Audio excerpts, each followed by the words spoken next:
dit « Bonne année 5699 ». Cette année, tu fêtes un anniversaire important, tu auras 5000 ans. Tu appuies sur un bouton de l'écran tactile et tu actives le blocage de la publicité. Maintenant, tu ne peux plus voir de bannières holographiques à travers la vitre. Tu vas faire un saut dans l'espace. Un tunnel noir appelé trou de verre apparaît devant le vaisseau. Tu voles à l'intérieur et le trou disparaît. Le vaisseau s'est téléporté dans la galaxie d'Andromède. Tu y as découvert récemment une exoplanète semblable à la Terre. Elle est bleue aussi, abrite beaucoup d'eau, mais un seul immense continent. La planète est cachée dans des nuages interstellaires denses et tu espères que d'autres personnes ne la découvriront pas de sitôt. Mais dès qu'elle sera inscrite dans le registre intergalactique, tu achèteras certainement cette planète. Tu la baptises « Deuxième Maison ». Tu voles désormais à travers son atmosphère. Tu traverses les nuages et tu te poses sur une petite colline verte. Au pied de celle-ci, tu vois plusieurs maisons faites d'argile et de pierre et au toit de chaume. Près des maisons, des habitants travaillent dans des vêtements simples. Ils labourent la terre tandis que des vaches broutent l'herbe à proximité. Tu as activé ton mode furtif pour que les habitants ne puissent pas te voir. Ce ne sont pas de vraies personnes. Tu les as créés en utilisant la technologie du clonage. Les conditions sur cette planète sont maintenant les mêmes que sur la vraie Terre, en l'an 699. L'année où tout a changé pour toi. Tu te souviens avoir nagé dans un lac la nuit et avoir regardé les étoiles. Une étoile a changé de place et a commencé à s'approcher. Un énorme flash de lumière s'est produit et quelque chose de lourd est tombé dans l'eau. Tu as perdu connaissance et tu t'es réveillé le matin sur la rive. Ce n'est que 1000 ans plus tard que tu as compris que c'était une météorite. Le lendemain de la chute de l'étoile, tu as remarqué que toutes les blessures sur ton corps disparaissaient instantanément. Après quelques décennies, tu as compris que tu vieillissais plus lentement que le reste des gens de ton village. Après 50 autres années, tu as compris que tu ne vieillissais pas du tout. Les chevaliers, les vikings, le Moyen-Âge, les génies de la Renaissance, tu vois tout cela de tes propres yeux. Tu deviens empereur d'un immense empire, puis tu t'ennuies et tu décides de vivre dans les bidonvilles pour expérimenter toutes les facettes de la vie humaine. Tu penses qu'une certaine forme de magie t'a conféré l'immortalité, mais tu réalises ensuite que toute magie ou sorcellerie est en réalité de la science. Tu communiques avec les plus grands esprits de la planète, tu te lis d'amitié avec des gens très brillants et d'autres carrément maléfiques pour comprendre la nature des humains. Vers le XVe siècle, tu as acquis toutes les connaissances et lu tous les livres auxquels tu pouvais avoir accès à cette époque. Tu commences à explorer le monde par toi-même. Tu découvres le processus de photosynthèse chez les plantes. Tu saisis les lois fondamentales de la physique, tu réalises des expériences chimiques étonnantes et tu découvres que tu vis sur une minuscule planète dans un univers infiniment vaste. Biologie, chimie, physique, astronomie, tu apprends et explores tout. Les résultats de tes recherches scientifiques sur ces sujets sont en avance d'une centaine d'années sur l'humanité. Alors que le monde entier se déplace à cheval, tu construis déjà une voiture avec un moteur à vapeur. Pour cacher ton identité aux gens, tu changes constamment de nom et de lieu de résidence. En 1000 ans, tu as appris toutes les langues du monde, et même celles qui n'existent plus. Tu étudies tous les types de personnalités connues sur le plan psychologique. Ton intelligence sociale et émotionnelle est si développée que tu peux dresser le portrait d'une personne après 1 minute de conversation avec elle. Tu regardes dans ses yeux et tu comprends ce qu'elle veut, ce dont elle a peur ou ce dont elle a honte. Tu passes plusieurs années en méditation continue pour apaiser ton esprit et acquérir la sagesse. Tu mèneras la vie d'un ermite et tu observes l'humanité se développer lentement. Mais le XXe siècle arrive et la vie de la planète entière change radicalement. La révolution industrielle, les premières voitures et les premiers trains, le cinéma, la radio et la télévision. Au cours de ces 100 années, les gens changent plus qu'au cours des 1500 années précédentes. Désormais, il est difficile pour toi de suivre la marche du monde. De nouvelles inventions apparaissent chaque jour et chaque heure. Les connaissances et l'expérience des années précédentes t'aident à devenir l'une des personnes les plus influentes de la planète. Les leaders mondiaux écoutent ton opinion. Grâce à tes compétences en communication, tu peux négocier avec n'importe quelle personne. Tu subis des opérations de chirurgie plastique coûteuses et de haute qualité pour que personne ne te reconnaisse. Tu continues à déménager et à changer d'identité tous les 20 ans. Tu as beaucoup d'argent ainsi que de l'or et d'autres métaux précieux que tu as collectés pendant des siècles. Tu construis des maisons et des abris dans les plus beaux endroits de la planète. Tu finances le développement de nouvelles technologies. Dans les années 50, tu prédis qu'au siècle prochain, il y aura un réseau unique qui permettra de stocker toutes les connaissances du monde dans un petit appareil. Grâce à ce réseau, toutes les personnes pourront communiquer entre elles depuis différents points de la Terre. Tu es surpris qu'Internet apparaisse beaucoup plus tôt. Les développeurs créent des mondes de réalité virtuelle avec des graphismes photoréalistes. L'intelligence artificielle est assez développée pour gouverner un petit pays. Le génie génétique nous permet de cloner des personnes et de combiner nos corps avec des robots. Les premiers cyborgs apparaissent. Au fil des siècles, il y a de moins en moins d'espace sur la planète. Tu te lasses des gens et de la consommation de nouvelles technologies. Et tu passes de plus en plus de temps dans ta maison au sommet du mont Everest. L'humanité colonise Mars et la Lune. Bientôt, ces endroits ne suffisent plus non plus. Au 4e millénaire, les scientifiques créent un moteur quantique pour voyager dans l'espace. Tu fais partie des premières personnes à tester cette technologie et à faire le saut vers un autre groupe de planètes, en orbite autour d'une étoile similaire à notre système solaire. Ton vaisseau tombe en panne et tu ne peux pas faire demi-tour. Tu dois vivre seul sur une nouvelle planète. Ton corps s'adapte aux conditions qui y règnent, si bien que tu n'as pas besoin de réserve d'oxygène. Puis, tu apprends à respirer sans oxygène du tout. Les cellules de ton corps reçoivent ce dont elles ont besoin, des gaz environnants, pour fonctionner normalement. Ta peau devient plus rugueuse à cause de l'atmosphère poussiéreuse de la planète. Et avec la gravité accrue, tu développes une force incroyable. Tu deviendrais un super-héros avec un tel corps sur Terre. Tu réussis à envoyer un signal dans l'espace et tu espères que l'humanité le captera. Tu vis seul depuis plus de 500 ans, sans livres, sans Internet et sans aucune communication. Tu passes la plupart du temps à explorer un monde désertique sans vie. En utilisant des pièces et des outils du vaisseau, tu crées un potager. Tu as aussi beaucoup de réserves d'eau. Pendant tout ce temps, tu réalises que l'ancien monde et ta vie avant la chute de la météorite te manquent. Un vaisseau spatial capte ton signal et vient te chercher. Tu retournes sur ta planète d'origine. Les voyages entre les systèmes solaires sont maintenant aussi faciles à réaliser que les trajets en métro ou en bus. Tu décides de trouver une planète aussi semblable à la Terre que possible pour y recréer la vie humaine. En utilisant la puissance des télescopes modernes et tes connaissances en astronomie, tu découvres ce que tu cherchais dans la nébuleuse de la galaxie d'Andromède. Tu arrives à ta deuxième maison et y mènes une vie normale. Pendant des centaines d'années, tu observes les gens et retournes mentalement dans ton passé. Tu protèges ces personnes des menaces extérieures, comme les astéroïdes, mais tu n'interviens pas dans leur vie. De temps en temps, tu te rends sur Terre et sur d'autres planètes pour tes affaires. La vie sur ta deuxième maison devient très similaire à la vie sur Terre. Il y a de plus en plus de gens et de cultures. Des technologies apparaissent. Tu as atteint ton objectif et tu veux maintenant découvrir d'autres mondes. Tu passes les 5000 années suivantes à étudier l'univers en constante expansion. Tu as eu de la chance de trouver cet appartement de 2 mètres sur 2 après tout. Aucun de tes amis n'en possède un. Ils vivent pour la plupart dans des modules de type capsule où il est seulement possible de dormir sans se retourner. Le prix de ce qu'ils appellent aujourd'hui un manoir est scandaleusement élevé et tu n'arrives toujours pas à l'accepter complètement. Demain, tu devras signer le contrat et verser la compte. En fait, tu as eu de la chance de l'acheter uniquement parce que tu as gagné à la loterie. Et oui, c'est ainsi que tu vivras en 2999. Toi et les 100 autres milliards de personnes. Cependant, certaines personnes investissent dans de nombreux immeubles du nouveau millénaire sur d'autres planètes. La dernière tendance immobilière consiste à déménager quelque part sur Ross 128b, Mars ou même Saturne. Tu y penses toi aussi, mais tu aimes trop l'atmosphère et la nature de la Terre. Alors que tu sirotes ton café du matin, un hologramme publicitaire surgit et remplit instantanément tout l'espace de ta capsule. Et il ne veut pas disparaître. Cher terrien, ne rate pas l'occasion de changer ta vie une fois pour toutes. Va voir les nouveaux immeubles d'habitation sur Ross 128b, Mars, Europa et Saturne. Investis dans ton nouveau logement et ta toute nouvelle vie. Visite en bus disponible tous les jours. Soudain, tu réalises que ce spam pourrait aussi être ta chance. Tu as encore un peu de temps avant de signer ce contrat. Après tout, tu n'as rien à perdre. C'est juste une visite d'une journée.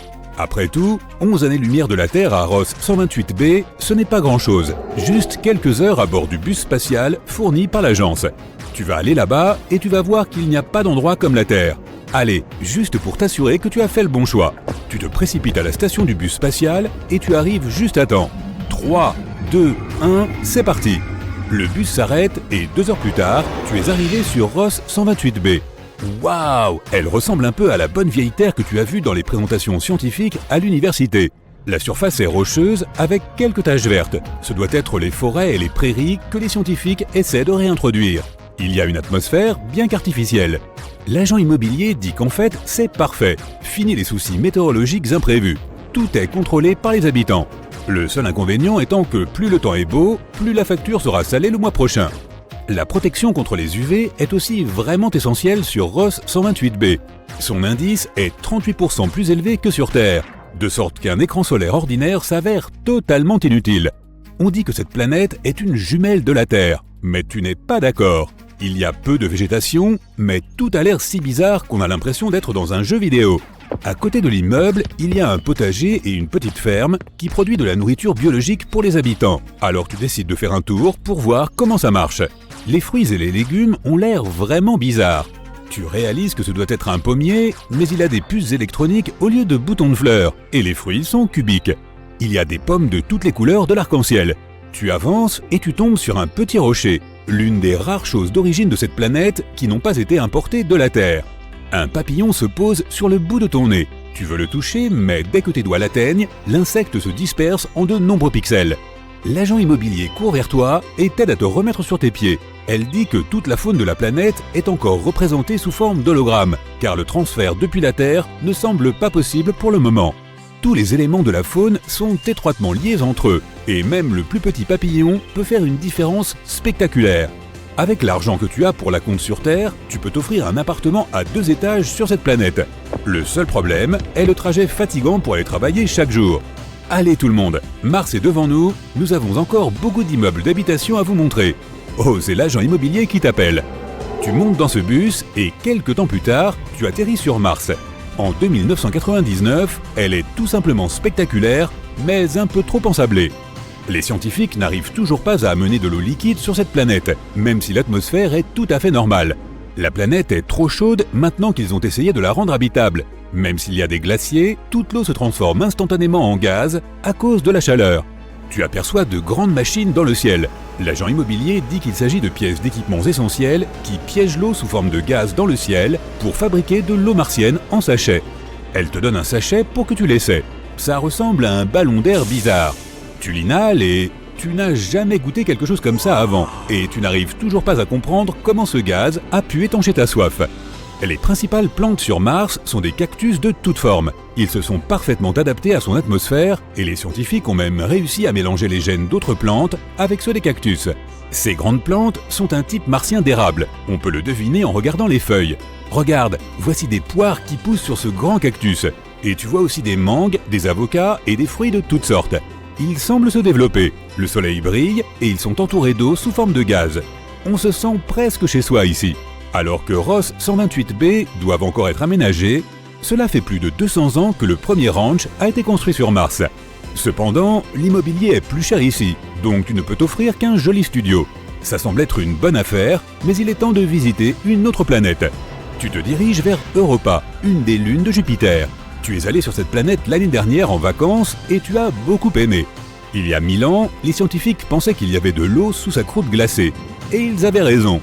La croûte a fondu pour former un immense océan, 2 fois plus grand que l'océan terrestre, et la planète elle-même a subi divers changements au cours du dernier millénaire. Toutes les fissures qu'elle avait sur sa surface lisse ont formé de nombreux petits continents. Tous ont été nommés d'après des pays européens, mais tu as assez de temps pour n'en visiter qu'un seul, l'Italie. Le continent est entouré d'eau bleue et de citronniers parfumés à perte de vue. Les gens font des pizzas avec des tomates fraîchement cultivées, bien qu'elles soient aussi grosses que les pastèques de la Terre. Une tomate suffit pour 2 pizzas. Tu regardes la brochure Europa pour avoir plus d'informations sur les autres continents. En Norvège, il y a des montagnes qui ressemblent beaucoup aux fjords norvégiens. En France, il y a des champs de lavande sans fin. Et sur le continent grec, il y a de grandes fermes avec des oliviers. En refermant la brochure, tu réalises que l'immobilier est pratiquement aussi cher que sur Terre. Pas étonnant, trop de gens veulent habiter ici. Le temps est passé, il te reste une planète à visiter. Le bus est sur le point d'atterrir et il y a une annonce.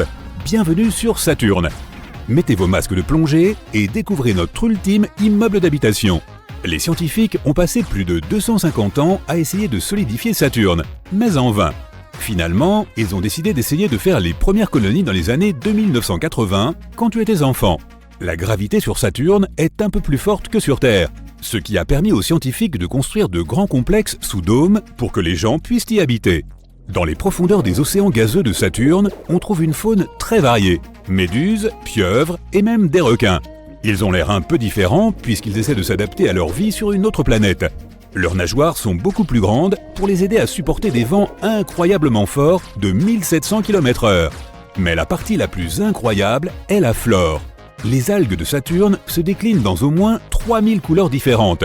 C'est du moins ce que dit la brochure. Tu peux aussi régler leur intensité et leur nuance à l'aide d'une télécommande.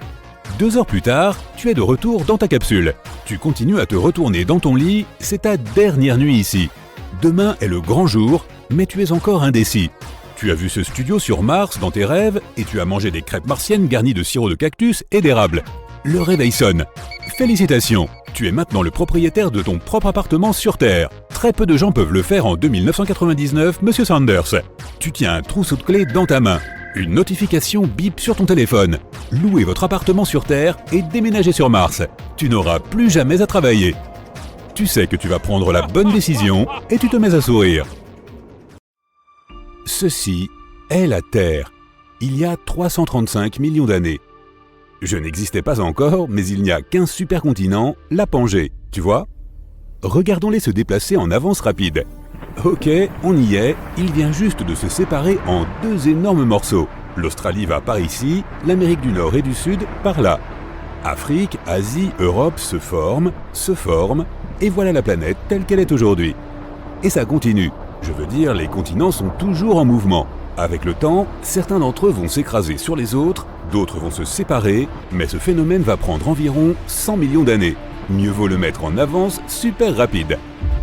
100 ans plus tard, les humains continuent de cracher du dioxyde de carbone dans l'atmosphère, et la planète s'est déjà bien réchauffée. Le niveau des océans du monde a augmenté d'environ 1,2 mètre. Les Bahamas, elles ont totalement disparu. Dans 200 ans, la population de la Terre est d'environ 19 milliards de personnes. Le climat s'est encore réchauffé, nous sommes entassés comme des sardines ici. Les nouvelles technologies médicales permettent de vivre jusqu'à 180 ans. Mais pourquoi? Les réserves de combustibles fossiles, pétrole et gaz, ont disparu depuis longtemps. Oh, et les continents ont dérivé de plus de 5 mètres.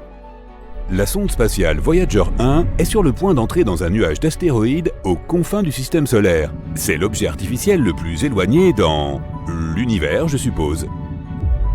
1000 ans plus tard, grâce à une alimentation de meilleure qualité, les humains mesurent aujourd'hui 2 mètres en moyenne.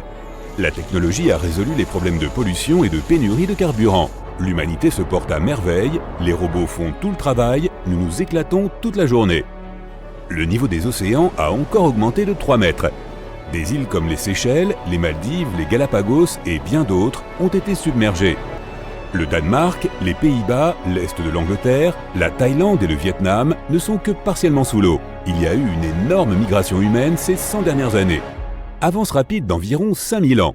Nous sommes en 8113. L'humanité se prépare à ouvrir la crypte de la civilisation. C'est une pièce hermétiquement fermée en Géorgie, aux États-Unis. Elle a été créée en 1940 et elle est remplie d'environ 800 livres sur microfilm, d'enregistrements de voix de personnes célèbres. Elle est également remplie de trucs de technologie de l'époque, comme un grille-pain, une radio et une machine à écrire. Des gens géniaux ont créé la crypte de la civilisation au cas où les humains subiraient une catastrophe majeure dans un avenir lointain et devraient reconstruire la civilisation à partir de zéro. On recommencerait tous à utiliser des machines à écrire. Dans 15 000 ans, notre planète a changé d'inclinaison et le désert du Sahara est maintenant un paradis tropical. Des années de pluie ont transformé le désert sec en une jungle sauvage. Dans 30 000 ans, la sonde spatiale Voyager 1 a enfin quitté le nuage d'astéroïdes aux confins de notre système solaire. Si elle n'entre pas en collision avec quoi que ce soit, elle volera dans l'espace lointain, sombre et ouvert pendant très longtemps. Dans 50 000 ans, le climat change beaucoup. La température sur Terre commence à baisser et nous approchons du début d'une nouvelle ère glaciaire. Le signal radio contenant un message spécial « Bonjour à tous les extraterrestres » envoyé dans l'espace en 1974 a atteint sa destination. Le message contenait le système numérique humain ainsi que des données sur notre ADN et notre système solaire. S'il y avait quelqu'un à l'autre bout pour recevoir ce signal, nous pourrions avoir une réponse de leur part.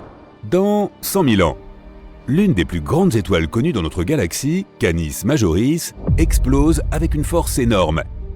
L'explosion de cette supernova peut être vue depuis la Terre, même en plein jour. Et les nuits sont beaucoup plus lumineuses à cause de la nouvelle forte lueur dans le ciel nocturne. Quoi de neuf sur Terre? Des supervolcans entrent en éruption un peu partout. Ces volcans crachent des quantités colossales de lave et de cendres partout. D'épais nuages noirs couvrent la majeure partie du ciel. Cela empêche les rayons du soleil d'atteindre le sol et la température de notre planète baisse encore plus. Les humains vivent principalement sous terre de toute façon, alors ce n'est pas grave. Comme les étoiles se déplacent progressivement dans des directions différentes, les constellations habituelles commencent à changer de forme. Bientôt, nous allons devoir trouver des noms de constellations totalement nouveaux. Dans 250 000 ans, oh, une nouvelle île est sur la carte. En 2021, c'était juste un volcan sous-marin, quelque part dans le Pacifique. Après avoir craché de la lave pendant des milliers d'années, il a finalement atteint la surface de l'océan et s'est échappé à l'air frais. Les chutes du Niagara ont disparu depuis longtemps, et les lacs Erie et Ontario se sont unis pour former un immense superlac. Dans 300 000 ans, le système stellaire triple WR104 est sur le point d'exploser. Il tourne à une vitesse vertigineuse et il est possible que les radiations de l'explosion atteignent la Terre. Cela ferait beaucoup de dégâts à toute vie sur notre planète. Voyager 1 atteint l'étoile la plus brillante du ciel nocturne, Sirius. Une étoile pas très drôle du tout. C'est vraiment sérieux, elle est à 8,6 années-lumière de la Terre. Dans 500 000 ans, les scientifiques sont pratiquement sûrs qu'une énorme météorite pourrait tomber sur la Terre d'un jour à l'autre. Elle pourrait même avoir la taille de 8 terrains de football. L'impact d'une météorite aussi massive provoquerait une explosion si puissante que son bruit serait entendu sur tous les continents. Cela serait suivi de tremblements de terre super puissants et de tsunamis plus hauts que le sympa Empire Municipal Building Tower, machin truc. Ok, je viens d'inventer ça, mais qui sait ce que nous construirons dans le futur? Dans 1 million d'années, l'étoile solitaire Gliese 710 vient très près de notre système solaire. Nous sommes entourés d'un énorme bouclier d'astéroïdes appelé le nuage de Oort, et l'étoile solitaire commence à affecter les astéroïdes qui s'y trouvent. Elle les attrape, les fait tourner et les projette vers le centre de notre système solaire. Des comètes, des grosses, commencent à tomber sur notre planète tout le temps, causant plus de tsunamis et de tremblements de terre. Dans 10 millions d'années, la mer Rouge s'étend progressivement dans le rift est-africain. L'Afrique est maintenant divisée en deux par un nouveau golfe océanique. La molécule d'ADN humaine s'est complètement décomposée. Mais ce n'est pas grave, nous sommes devenus totalement numériques sans aucun problème de vieillissement. Ce qui est vraiment cool, c'est que les autres animaux ont beaucoup évolué et changé de façon incroyable. Grâce à une interface simple, nous sommes en mesure de parler aux dauphins, aux chimpanzés, aux chiens et aux chats. Il s'avère que les chats ne sont pas ronchons, ils sont juste occupés à contempler la vie. Dans 25 millions d'années, la faille de San Andreas s'est récemment déchaînée et a provoqué l'inondation du golfe de Californie dans la vallée centrale. Il y a une nouvelle mer sur la côte ouest de l'Amérique du Nord. Dans 50 millions d'années, l'Afrique vient d'entrer en collision avec l'Eurasie. La mer Méditerranée a totalement disparu. Il y a une nouvelle, plus haute montagne du monde, son nom, le mont Everest bien sûr. L'Australie continue son voyage vers le nord. Elle est déjà entrée en collision avec l'Asie du Sud-Est il y a quelques millions d'années. Les quelques colonies humaines encore présentes sur Mars doivent faire leur bagage. Phobos, une des lunes de Mars, commence à orbiter à une altitude de plus en plus basse, ce qui n'est pas bon. Elle fait environ 22,5 km de large, alors ça va être désagréable. Dans 60 millions d'années, les montagnes rocheuses canadiennes, ce n'est plus qu'une gigantesque plaine plate. Dans 80 millions d'années, il ne reste plus qu'une seule île à Hawaï. Toutes les autres ont disparu sous l'eau depuis longtemps. Mais juste à côté, une toute nouvelle chaîne d'îles hawaïennes a émergé. Enfin, dans 100 millions d'années, on a réussi. L'Atlantique se réduit à néant, les Amériques se frottent presque à l'Afrique a déjà fusionné avec l'Eurasie. Nous avons à nouveau un super continent. Bonjour, Pangea Proxima. Toutes traces de vie humaine ont disparu ou sont profondément enterrées sous terre. Le mouvement des continents a détruit les tunnels, les routes, les bâtiments, les ponts. Les animaux et les plantes règnent désormais en maîtres sur la Terre. Alors, où sont tous les humains? Eh bien, tu te souviens que nous avons fait le saut vers le numérique il y a environ 90 millions d'années. Et ça continue. Des trillions d'esprits humains vivent sur un énorme disque dur dans un vaisseau spatial en orbite autour de la Terre. La température très basse de l'espace permet de garder le disque bien au frais. Nous avons des millions de sociétés, de langues et de cultures différentes, tout comme il y a 100 millions d'années. La seule différence, nous sommes tous de petits 1 et 0 dans un immense univers numérique que nous avons créé. Et oui, le football existe toujours. L'humanité se rendra une fois de plus sur la Lune. La mission est prévue pour 2024. Des femmes, membres de l'équipage, poseront pour la première fois le pied sur la Lune. L'objectif principal de la mission sera d'établir une base lunaire afin de poursuivre les recherches qui permettront à la NASA de se préparer à une prochaine mission vers Mars. La NASA a prévu un vol habité vers la planète rouge pour les années 2030. Ce sont des astromobiles télécommandés qui jusqu'à maintenant exploraient la surface de Mars. Mais les astronautes devront creuser plus profondément pour trouver des traces d'eau et des fossiles et ainsi prouver que notre voisine a autrefois pu abriter une vie microscopique. De nouvelles données sur des planètes semblables à la Terre. Depuis son lancement en 2009, le télescope spatial Kepler a découvert de nombreuses exoplanètes en orbite autour d'étoiles lointaines. Certaines d'entre elles ont une masse, une composition et des orbites semblables à celles de la Terre. La NASA prévoit de lancer une nouvelle génération de télescopes dans les années 2040.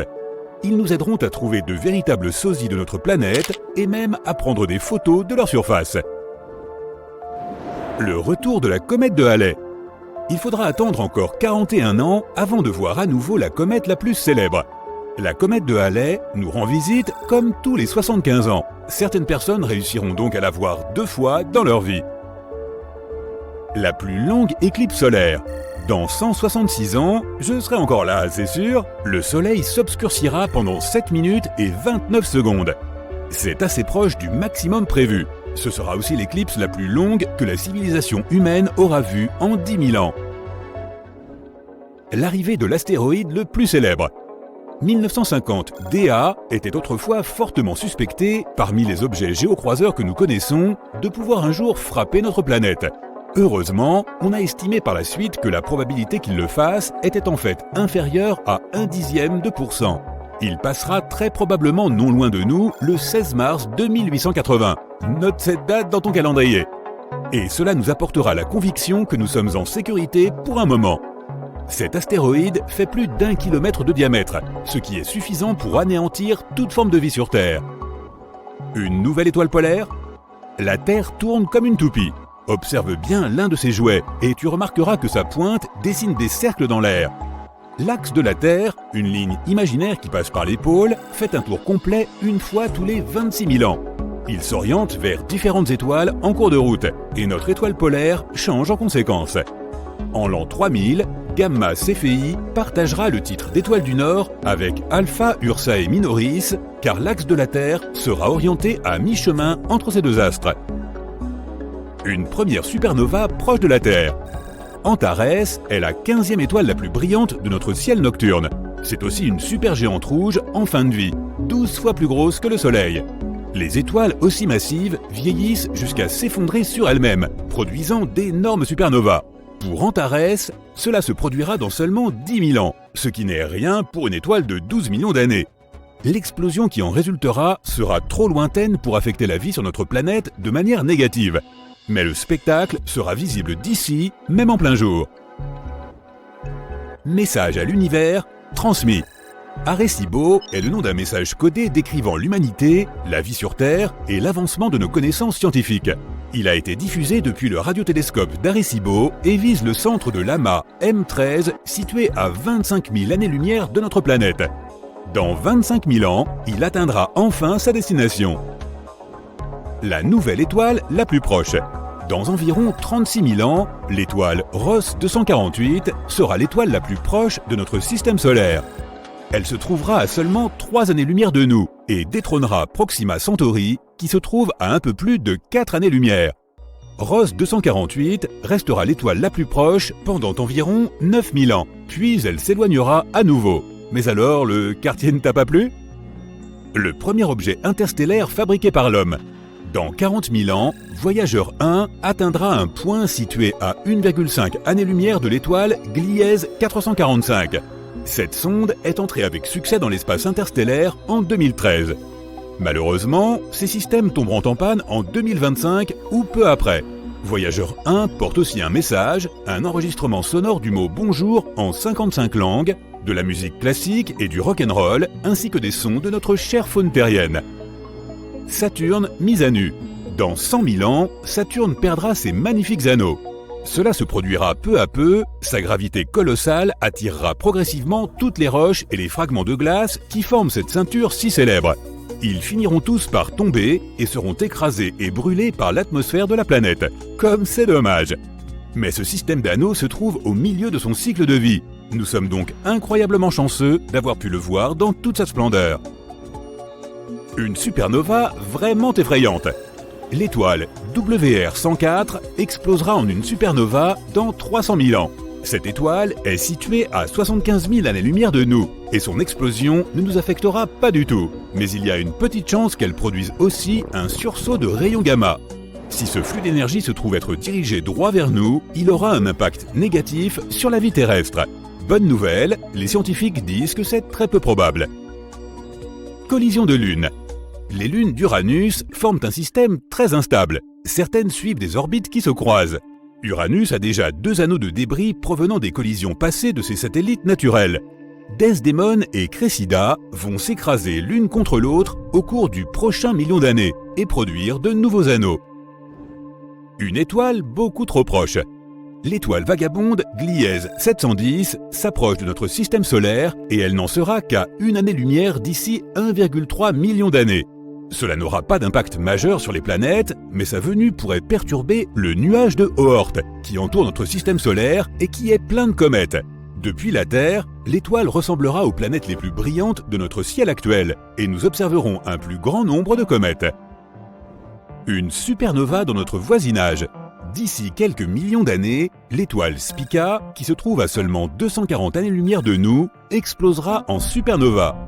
Les supernovas commencent à représenter un problème pour la vie si elles se trouvent 3 fois plus près que ça. Mais celle-ci brillera quand même dans notre ciel avec une luminosité comparable à celle de la pleine lune. Une capsule temporelle pour les générations futures. Le satellite Lageos 1 a été lancé en 1976 pour recueillir des informations sur la forme exacte de la Terre et le mouvement des plaques tectoniques. Mais il emportait aussi des informations sur notre civilisation à l'époque. Il rentrera dans notre atmosphère dans 8,4 millions d'années. Si l'humanité existe encore à ce moment-là, elle apprendra comment était la vie sur Terre de notre vivant. Enfin, pour ceux qui vivaient dans les années 70. Des anneaux pour Mars. La lune de Mars, Phobos, est en orbite très près de la surface de sa planète mère et elle s'en rapproche de 60 cm par siècle. Dans 50 millions d'années, elle entrera en collision avec Mars, ce qui entraînera la mise en orbite d'une immense quantité de débris qui formeront un système d'anneaux autour de la planète rouge. Comme j'ai hâte de voir ça. Les jours sur Terre vont s'allonger. Vraiment ? Il y a 1,4 milliard d'années, la Lune était beaucoup plus proche de notre planète. Elle la faisait tourner plus vite, donc une journée ne durait que 18 heures. La Lune s'éloigne toujours plus de la Terre. Dans 180 millions d'années, nous gagnerons 1 heure supplémentaire. Dans un peu plus de 2 milliards d'années, une journée sur Terre durera 36 heures. Plus d'éclipses solaires. Dans 600 millions d'années, la Lune se sera trop éloignée de la Terre pour cacher le Soleil lors des éclipses. Celles-ci deviendront chose du passé. Le Soleil va devenir trop lumineux. D'ici 1 milliard d'années, le Soleil aura augmenté sa luminosité de 10%. Cela sera dévastateur pour les planètes du système solaire, et la vie sur Terre ne sera plus possible au-delà de ce point. Entre-temps, espérons que notre espèce aura trouvé un nouveau foyer planétaire. Le Soleil avalera les planètes intérieures. Dans 5 milliards d'années, le Soleil commencera à se transformer en géante rouge, devenant des centaines de fois plus gros qu'il ne l'est actuellement. Il gonflera tellement qu'il finira par engloutir Mercure, Vénus et peut-être la Terre. La nouvelle zone habitable pourrait alors se déplacer vers les orbites de Jupiter et de Saturne. Ce processus prendra un peu moins de 3 milliards d'années, et puis le Soleil atteindra sa taille maximale. Après ça, notre étoile se transformera en naine blanche. l'événement le plus spectaculaire de tous les temps. À peu près au même moment, la galaxie qui se trouve être la plus proche de nous, Andromède, se rapprochera encore de la Voie lactée. Si nous pouvions l'observer à ce moment-là, nous la verrions prendre des proportions de plus en plus impressionnantes. Ensuite, les deux galaxies commenceront à fusionner. De lumineuses étoiles bleues exploseront. De nouvelles constellations verront le jour. Les deux galaxies spirales ne formeront plus qu'une seule galaxie elliptique géante. Et voilà, j'ai mis une alarme sur mon smartphone pour ne pas manquer tout ça.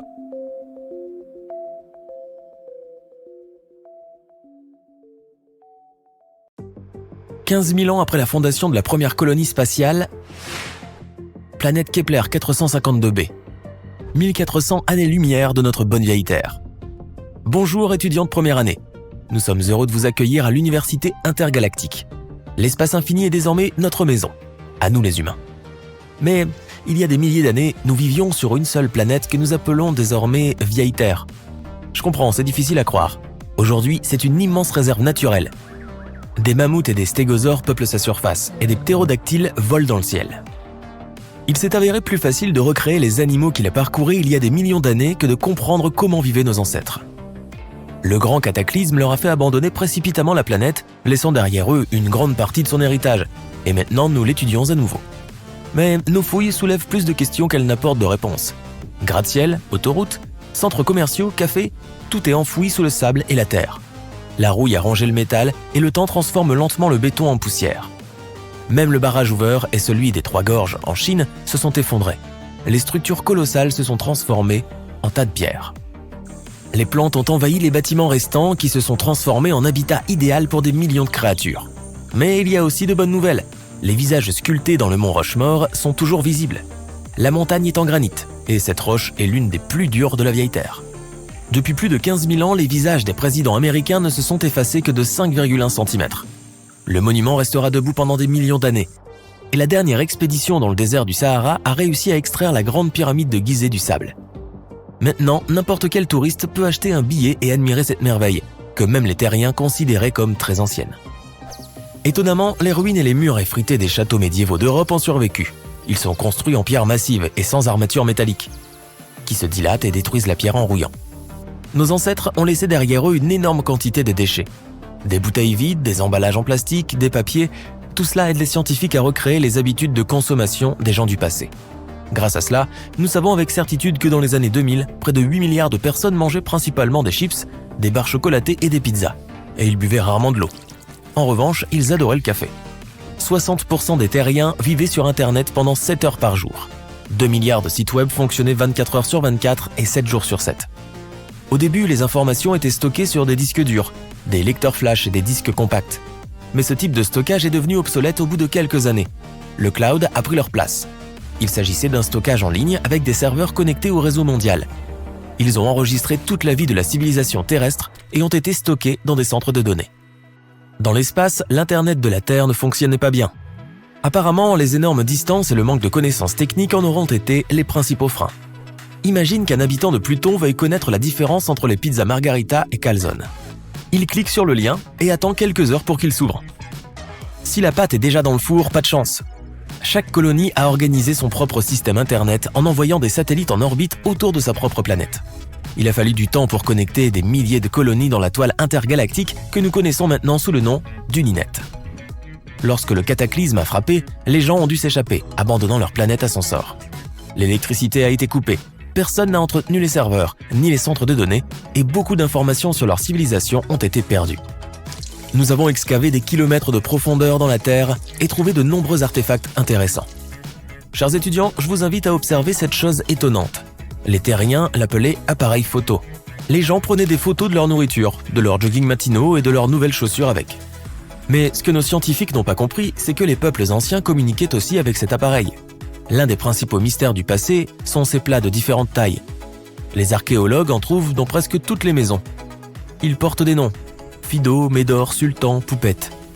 Nous savons que ce sont les objets dans lesquels les chiens et les chats se nourrissaient, mais nous ne savons pas pourquoi les gens choyaient autant ces animaux. Par exemple, les archéologues ont récemment déterré un salon de beauté pour caniches à San Francisco. J'aime aussi mon dragon des jungles de Gliese 832C. Mais je ne coupe pas sa fourrure et ne manucure pas ses griffes. Et voici mon artefact préféré, un livre. Il n'y a rien de plus précieux dans l'univers. Il n'y en a qu'un seul exemplaire dans toute ma collection d'antiquités. C'est une anthologie de recettes de cuisine. Je l'ai payé une fortune.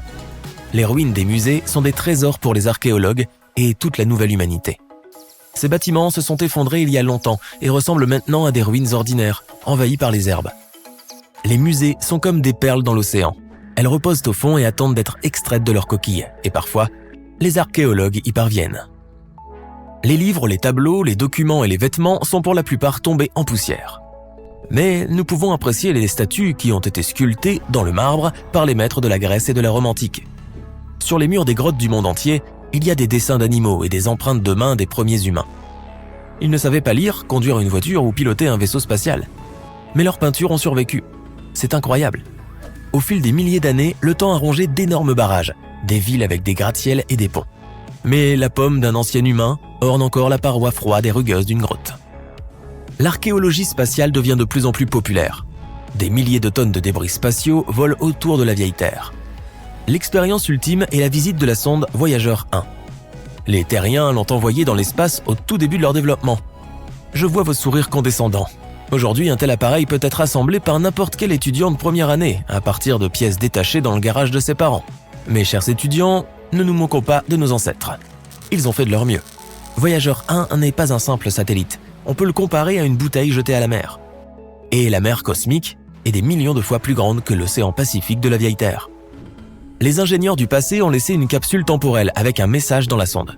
Elle contient des photos de personnes et de la nature de la planète, ainsi que des informations scientifiques sur la Terre. Les 90 minutes de musique enregistrées sont particulièrement intéressantes.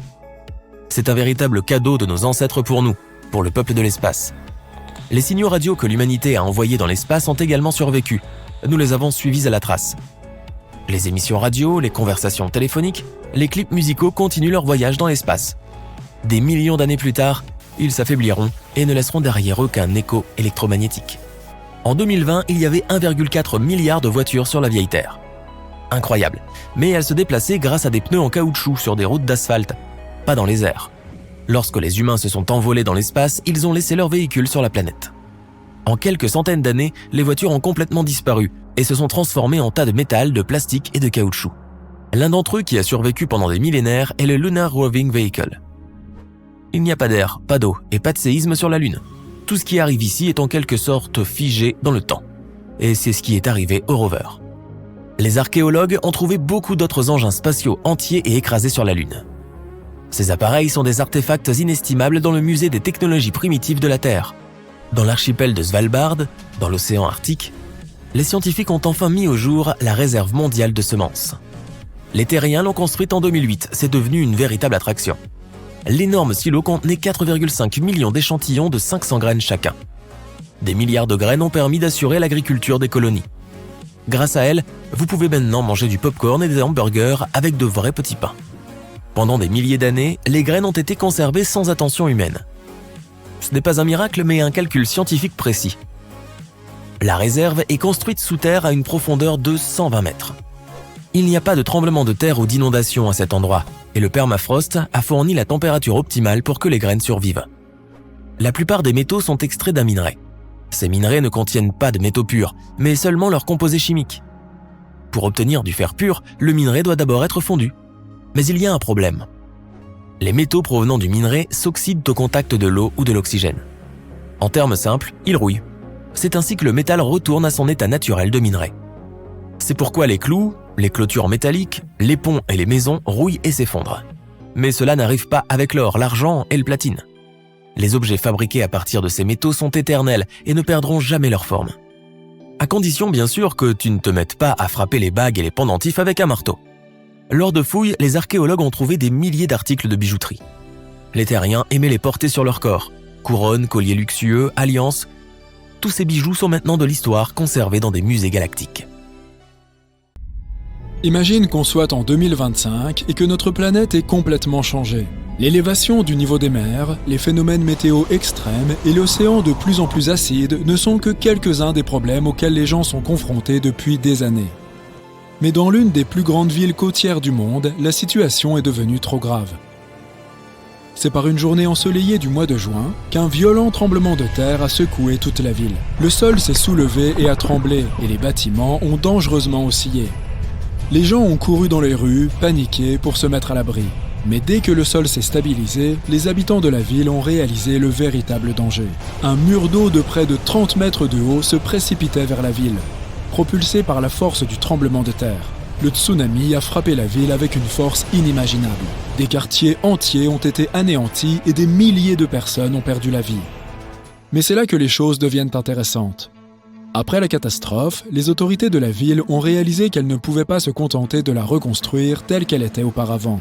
Il fallait être mieux préparé à la prochaine catastrophe potentielle.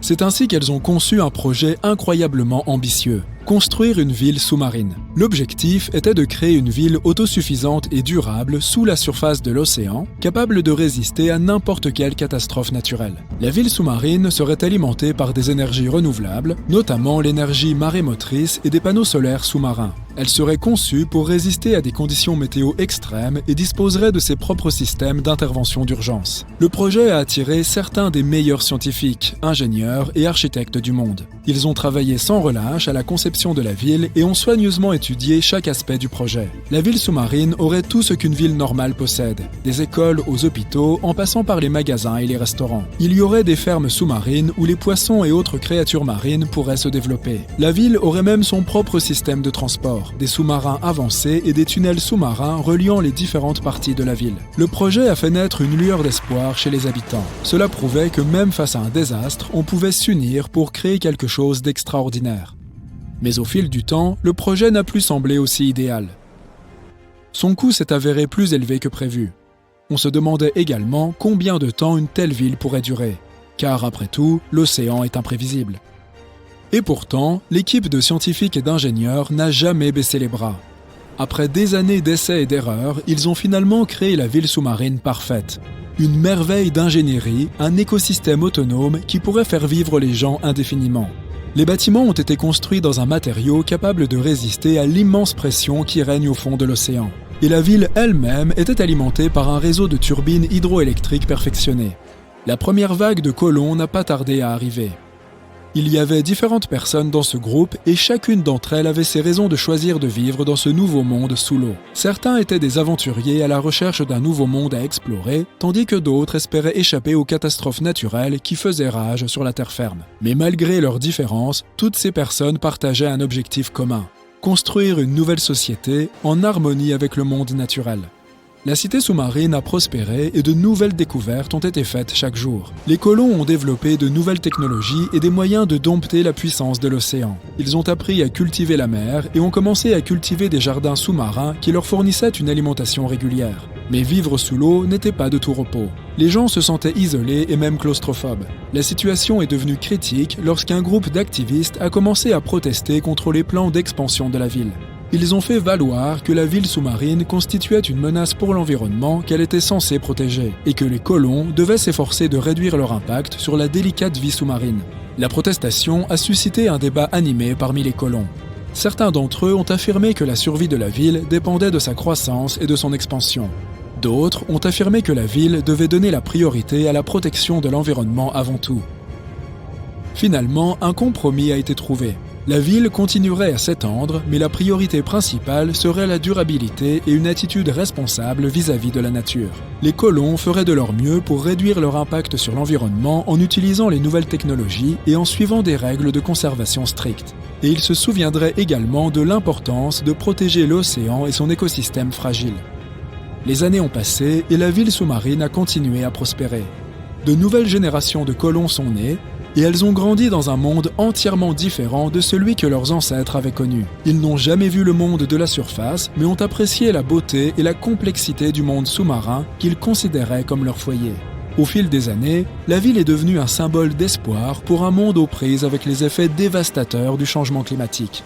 Elle a montré qu'en dépit de toutes les difficultés, les gens pouvaient s'unir pour créer un monde meilleur.